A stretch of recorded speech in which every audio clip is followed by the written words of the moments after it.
So this is the most special moment on the in the universe, because we're here with Dr. Tumi Johnson.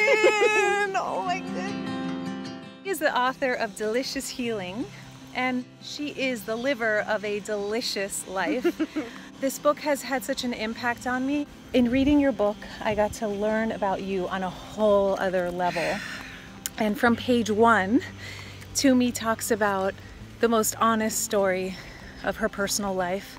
This video is for you if you are struggling with any kind of health condition, if you are struggling with an emotional condition, if you are not living a delicious life and you really want to, you want to love your life, this video is for you. Yes. I know the life you live today. And by the way, this goddess beside me is 40 years old. And when you said that at your talk the other day, in your performance, I was like, I don't think so. Check your birth certificate. Yeah, like check your birth certificate. And you said like that you're in the best shape of your life at 40. Absolutely. So were you always living this way? No. No, and that's the starting point of the book. On the outside, I think people thought I was doing well.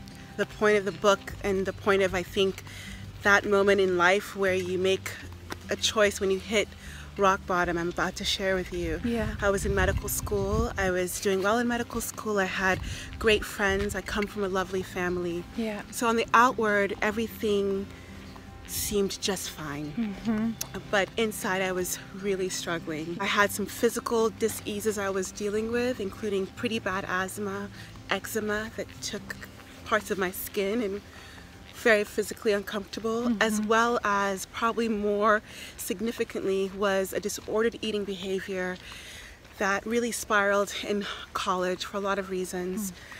And then severe depression. And the depression got to the point that the pain of living felt more than the pain of not being here. So I didn't want to be here, and I tried to take myself out of this place and end up in the hospital with medications to save my organ systems. And it was that moment, I shared this with you, that you get to a place where all pretense falls away. There was nothing else to try to save. The ego falls away because you're just left as who you are, showing who you are, who I was. And that's somebody who felt broken, felt vulnerable, but for the first time, I wasn't pretending anymore. And I got to make the choice of how do I now want to continue? And I knew that I could not continue living the life that I was living in the same way, that I had to create a path in which I could live in a way that felt livable, in a way that felt, I wasn't even trying at that point to live my most delicious life. I literally was just trying to want to live. I cracked open. And it was from that place that I could let the light come in, and I could truly look at myself and say, how do I want to live? This is such a good question for all of us. How do you want to live? That you don't have to be at rock bottom. Yes. To ask that question. No. That you can just give yourself permission to answer, how do I want to live? And what is my delicious life, or what does my best life look like? Exactly. That's part of my self-care practice, is to continue, and I do this very often, several times a year, every year for sure, but even several times a year, checking in with myself. What's the most exciting for me? Where do I want to go? What do I want to create now? To do this on a daily, weekly, monthly basis, I think is a self-care practice that takes you to living your best, most delicious life, because it's constantly evolving. Yes. A lot of people here on this beautiful channel are givers, big time givers, leaders, coaches, healers, lost in this treadmill of overdoing. What would you say to someone in that place? So there are two things I would say. The first thing is to hear this, whether or not you are able to believe it or to remember it, because I think we all know it within. And that is that your being, your life, I'm doing spirit, a terrible job of being no, on camera. So I don't know how you're doing it. You're like, I just realized that, like, I'm not even looking. So it's gonna be fun. Oh God, yes. Because I feel like you're capturing something. I was gonna say, do you do this a lot? No, and it's 95 degrees right now. It is hot. Okay. That was lovely. I was actually quite convinced. Yeah. I do this. I'm a DP. I'm a director of photography. The two things I would say are, first, our birthright, our true state is wholeness. Because I think when I was there at that place, and I think a lot of people are there, I've been privileged to work with people who are feeling broken for all sorts of health reasons. Yeah. And you can forget that your birthright, your true state is health, is wholeness.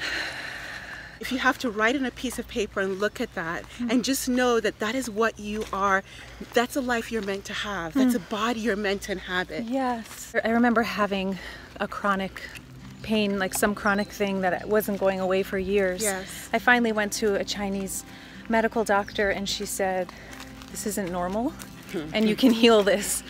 And when she said, this isn't normal and you can heal this, yes, a light switch went off and it was like, oh, I don't have to live like this. So that's powerful if you are going through something right now, right? Just to take that in. Your natural state is wholeness. Absolutely. Your body's always working towards wholeness. Absolutely. It only knows how to do that, right? So what if someone's going, yeah, well, that's not my situation. Right. Like I'm obese or Yes. I have a heart condition or like you were saying you were suffering with Eczema, atopic dermatitis. Yeah, and asthma. Yep. So I'm going to, this is the medical doctor in me coming out. I'm going to just get very specific and very, this is what to do for a moment. But if it doesn't resonate, shake it off. I'm going to share with you what I feel. Write that or have that reminder, even if you don't believe it. And it's that thing of you say it, you may not believe it. And then, second part I was going to say is, I personally would start with nutrition. And the reason, You guys, look at this. Oh, hi. It's so beautiful. Yeah, Ohio is special. That's nourishment right there. Yeah. Nature is nourishment. There's so many types of nourishment. I talk about that in the book because what I share is that there are many aspects. So I believe meditation, love, nature, rest. Read good books that will nourish your heart, soul. Sorry to be like shameless with this, but this one truly, truly has shifted me, and I'll share at the end like what practice especially. Okay. Like it's every day I'm doing this one practice from the book, and it is so delicious. It's literally delicious. The practical thing I would say, if you're suffering right now and thinking, I can write that sentence out, but I don't believe it, is start with nourishment. And if that feels too nebulous for you or too out there and you're not sure what that means, start with the food you eat. And I have seen, in terms of efficiency of starting to feel better, if your body, which it is a self-healing organism, if you get out of its way, miracles happen.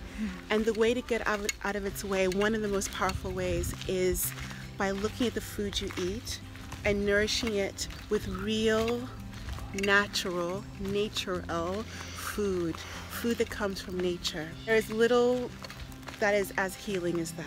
I'm blown away by learning what you said about medical school, that they barely talk about food in medical school.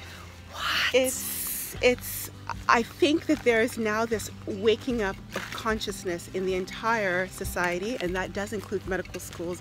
So I think that's shifting. When I did medical school, it's been over 15 years now. we learned biochemistry, anatomy, physiology, pharmacology.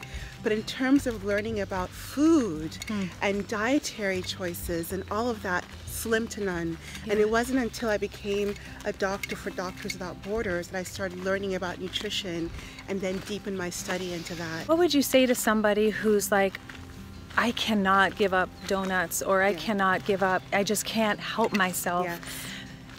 Because maybe they just don't have time, or overextended. What I would say to you is, don't think about giving up anything. Think about inviting in. Nature's all about abundance. So instead of saying, oh, I'm going to deprive myself of that, or I can't eat that, no, you can eat whatever you want. Did you hear that? You can eat whatever you want. Understand, though, that some foods are going to nourish you and be delicious while you eat them, and feel delicious in your body after you eat them. While there are some foods that might feel delicious while you're eating them, but you don't feel so delicious a few hours later, or the next morning. Beginning to be mindful, basically, with your eating practices. And rather than thinking of, I can't eat that, or I don't want to give up my donut, instead invite in more foods. And the foods I would invite you to eat are foods that come from Mama Nature. Things you would walk out into a garden and be able to recognize. These gorgeous oranges that we see all around us, right? A sweet potato, beans, all the fruits that Mother Nature gives us, all the luscious vegetables, sweet corn. I went to the farmer's market the other day. And this got is the this, quietest like, street. Suddenly everyone's like, I want to learn about delicious healing. Come on. No, seriously, we're in the middle of nowhere right now. There's another car. I would just eat more of the good stuff. And as you eat more of the good stuff, what happens is your body has actually been starving for these foods, for the nutrients, for the phytonutrients, for the chemical, the antioxidants, the minerals. And you may think, oh, but I'm eating all this other food, the donuts, the pizza, the chips, but you're not actually feeding your cells what they need. And when you start having green juices, or just an apple or oranges, and you're doing that every day, your cells begin to feel like, oh, I'm getting fed. And your cravings for those other foods naturally start staving off. One thing I really want to ask you about that you talked about live in your presentation the other day was your relationship with anger. Oh my God, it was so powerful, and it's a conversation that's not had enough, given that it's such a shamed emotion, anger. So when I started cleaning up my diet, which I said begin there because it's biochemically things start changing and it can be very efficient. However, when you start doing that, your body becomes a very clean and clear vessel. And all of a sudden, you can start feeling a lot of things. To put it lightly. To put it lightly. I talked about disordered eating, and I would use food as a way, I realized later, to subconsciously, I was using it as a way not to feel some of the difficult feelings that were coming up for me. And I have a whole chapter in the book around that, and I want to take this moment and just, again, thank Veronica for her work around the diamond process, because Veronica's work around honoring one's emotions and seeing triggers as treasures, as you call them, I love that, was so helpful for me to crystallize my process of what I call emotion honoring and releasing. And that's basically that emotions would come up. Once I got very clean with my diet, I would say, well, I know I want to eat fruits and vegetables and be clean, but here's this emotion coming up, so I don't want to feel it, so let me go back to numbing. Were you aware you were doing that? Initially, was very unaware. But as you start seeing your patterns and as you want to do the work, this becomes clearer. Why would someone want to do the work? The inner work, the emotional work, the eating clean even? To have the most delicious life you can, honestly, because you're worth it. When you spoke about how happy you are today and what a miracle that is, and that's like going to bring me, I can so relate to that, knowing what it's like to be depressed and then actually loving your life every day. The reason I wanted to interview you and bring you on here is because there's so many, I know there are people out there watching right now who they're still feeling that like life is pointless, or why am I here, or I don't like my life, or how does this end or stop, or I don't want to be here anymore. And you're living proof of what happens when you start from the beginning. Yes. How could somebody start from the beginning without trying to harm themselves or trying to exit?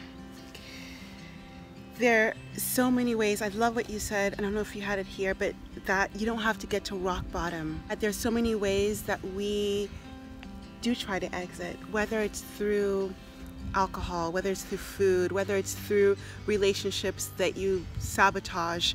There's so many ways where we don't really live our best lives. Yeah. And all that's a form of exiting. Yeah. That's all a form of not... That's true. Of not being in your body and inhabiting the life that you are meant to live. Most of us are living right here. Yeah. And what I love about what you do is that you incorporate dance. You're so in your body. How does somebody get in their body? Because that's really it, right? Yeah. When you spoke about anger, it blew my mind because you spoke about how anger taught you about boundaries and love. Yes. How did anger teach you about love? How did anger teach you about boundaries? You talk a lot in some of your videos, and you definitely share, I know through your diamond process, about triggers as treasures. And first I had to understand that my emotions, especially the difficult ones, the ones that I had problems with, and anger was one.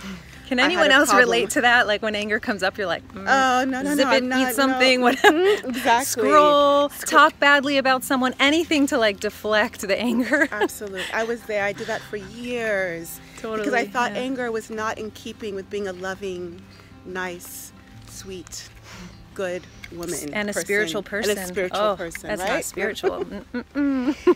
So to understand that those difficult emotions of anger could actually be one of my best teachers.